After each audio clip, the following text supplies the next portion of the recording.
Emma. Volume 3. Chapter 8.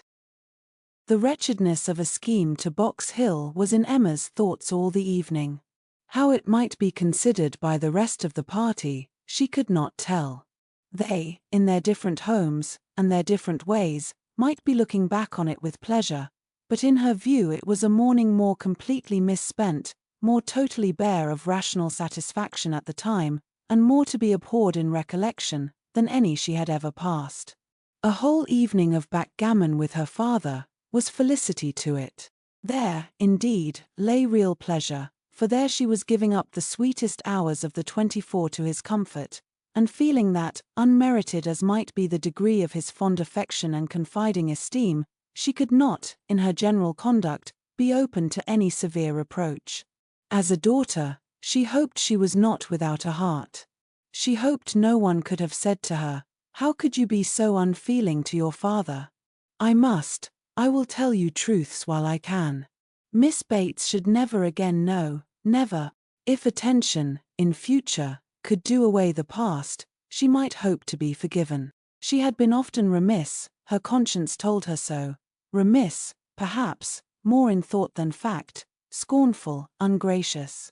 But it should be so no more. In the warmth of true contrition, she would call upon her the very next morning, and it should be the beginning, on her side, of a regular, equal, kindly intercourse. She was just as determined when the morrow came, and went early, that nothing might prevent her. It was not unlikely, she thought, that she might see Mr. Knightley in her way, or, perhaps, he might come in while she were paying her visit. She had no objection. She would not be ashamed of the appearance of the penitents, so justly and truly hers. Her eyes were towards Donwell as she walked, but she saw him not. The ladies were all at home.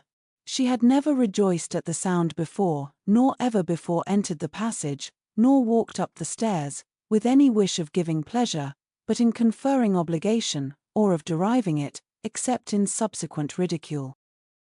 There was a bustle on her approach, a good deal of moving and talking. She heard Miss Bates's voice, something was to be done in a hurry, the maid looked frightened and awkward, hoped she would be pleased to wait a moment, and then ushered her in too soon. The aunt and niece seemed both escaping into the adjoining room. Jane she had a distinct glimpse of, looking extremely ill, and, before the door had shut them out, she heard Miss Bates saying, "Well, my dear, I shall say you are laid down upon the bed, and I am sure you are ill enough." Poor old Mrs. Bates, civil and humble as usual, looked as if she did not quite understand what was going on. "I am afraid Jane is not very well," said she, "but I do not know, they tell me she is well. I dare say my daughter will be here presently, Miss Woodhouse. I hope you find a chair. I wish Hetty had not gone. I am very little able. Have you a chair, ma'am? Do you sit where you like? I am sure she will be here presently." Emma seriously hoped she would. She had a moment's fear of Miss Bates keeping away from her. But Miss Bates soon came very happy and obliged, but Emma's conscience told her that there was not the same cheerful volubility as before, less ease of look and manner. A very friendly inquiry after Miss Fairfax, she hoped, might lead the way to a return of old feelings. The touch seemed immediate. "Ah, Miss Woodhouse, how kind you are. I suppose you have heard and are come to give us joy. This does not seem much like joy, indeed, in me, twinkling away a tear or two, but it will be very trying for us to part with her, after having had her so long, and she has a dreadful headache just now, writing all the morning, such long letters, you know, to be written to Colonel Campbell and Mrs. Dixon." "My dear," said I, "you will blind yourself," for tears were in her eyes perpetually. One cannot wonder. It is a great change, and though she is amazingly fortunate such a situation, I suppose, as no young woman before ever met with on first going out, do not think us ungrateful, Miss Woodhouse, for such surprising good fortune, again dispersing her tears, but, poor dear soul, if you were to see what a headache she has. When one is in great pain, You know one cannot feel any blessing quite as it may deserve. She is as low as possible. To look at her, nobody would think how delighted and happy she is to have secured such a situation. You will excuse her not coming to you. She is not able. She is gone into her own room. I want her to lie down upon the bed. My dear, said I shall say you are laid down upon the bed, but, however, she is not. She is walking about the room. But, now that she has written her letters, she says she shall soon be well.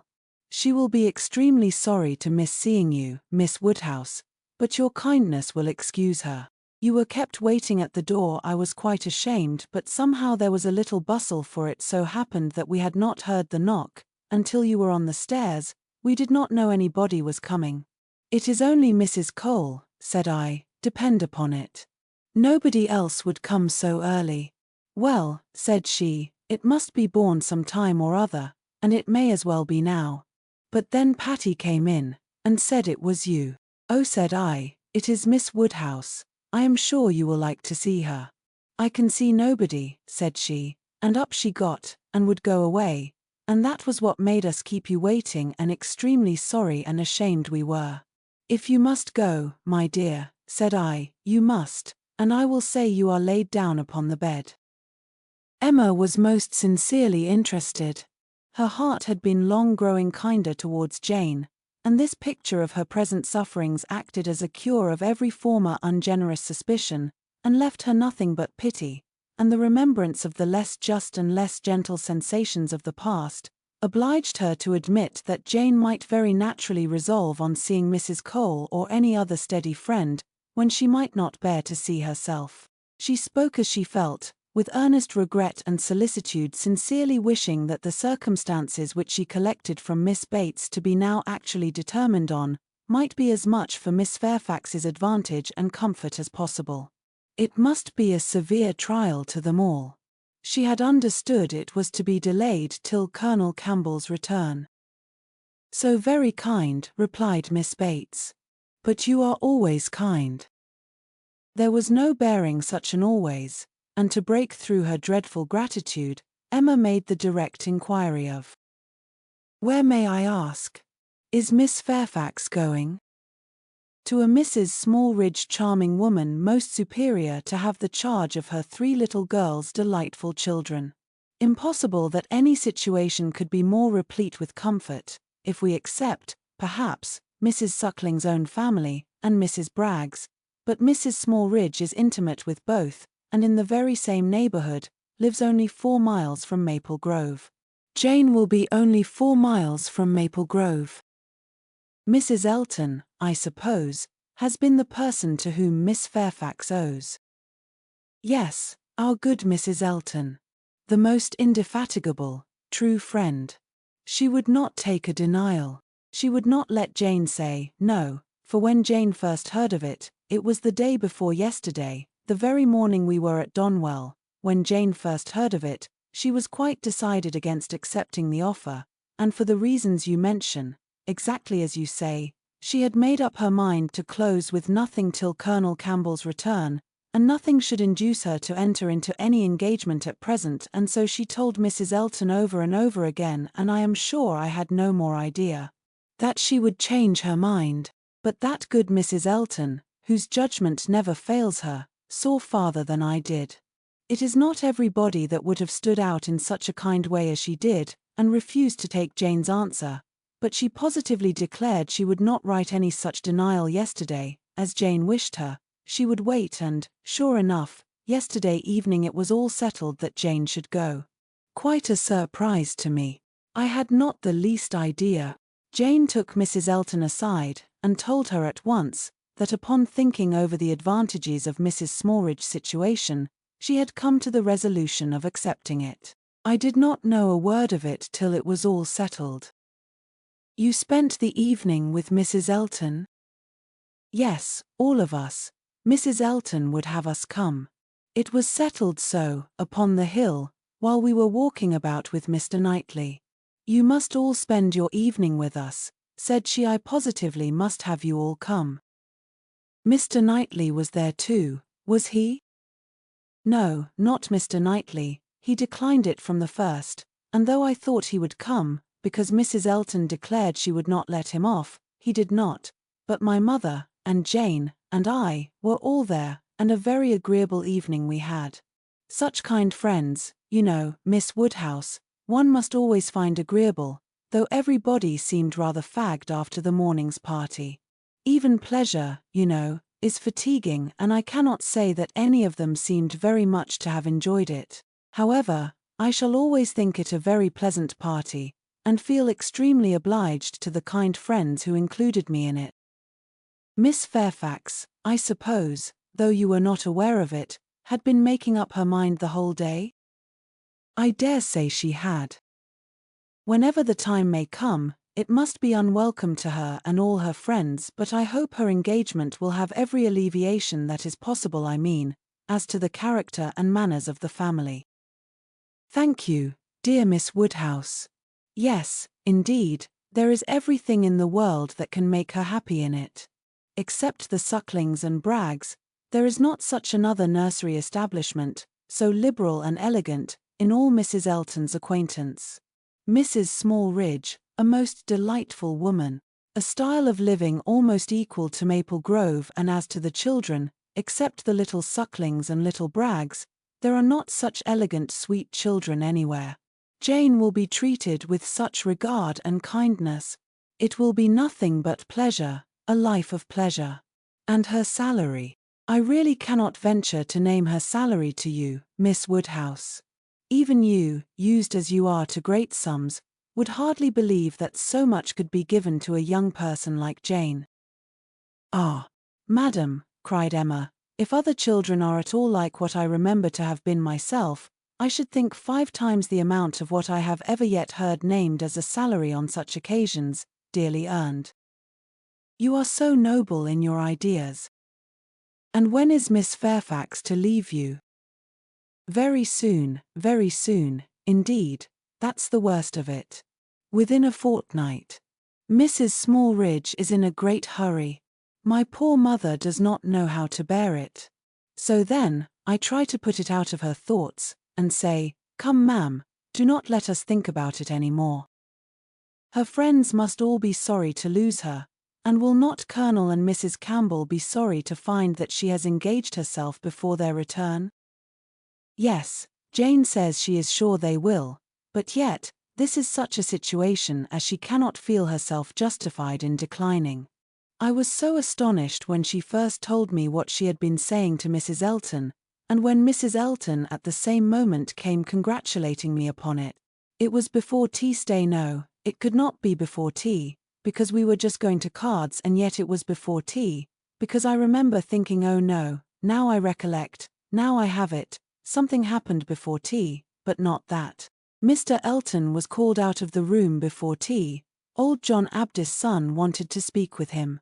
Poor old John, I have a great regard for him. He was clerk to my poor father 27 years, and now, poor old man, he is bedridden, and very poorly with the rheumatic gout in his joints. I must go and see him today, and so will Jane, I am sure, if she gets out at all. And poor John's son came to talk to Mr. Elton about relief from the parish. He is very well to do himself, you know, being head man at the Crown, ostler, and everything of that sort, but still he cannot keep his father without some help, and so, when Mr. Elton came back, he told us what John Ostler had been telling him, and then it came out about the chaise having been sent to Randalls to take Mr. Frank Churchill to Richmond. That was what happened before tea.